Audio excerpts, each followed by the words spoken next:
Now, the politics isn't over, you may have noticed, particularly as the Republicans hope in the November elections to take back some seats that they have lost over the last few years to Democrats.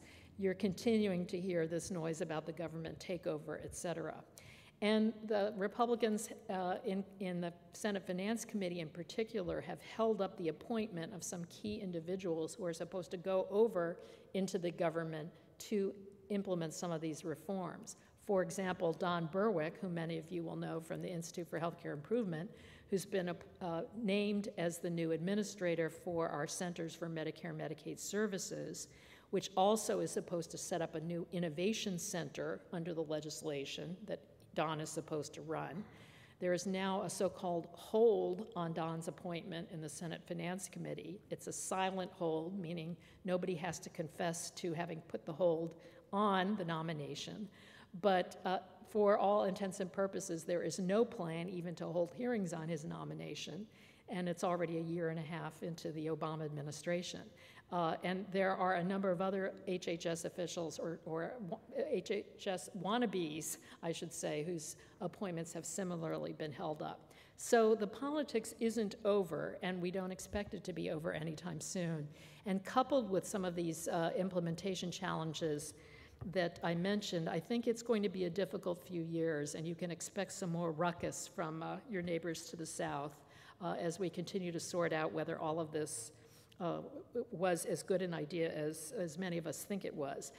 I think on balance, most of us conclude that we got about the best set of reforms that it was politically possible to get in a country that is very divided in terms of its belief in government or lack thereof, distrust of government, in terms of its fears about individual control over one's fate versus putting one's fate more in the hands of a trusted community. You know that we struggle with this as a people, and therefore we probably got about the best possible legislation that we could have in a country that is just so inherently conflicted.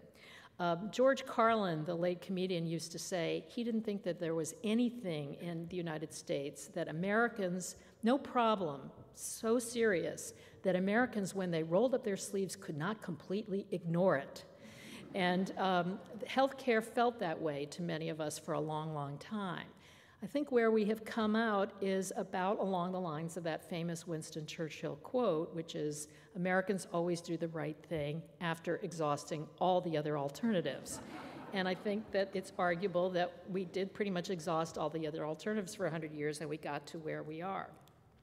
Olympia Snowe, who's a senator from Maine, a Republican, was the only Republican senator who voted for one version of the legislation that came out of the Senate Finance Committee.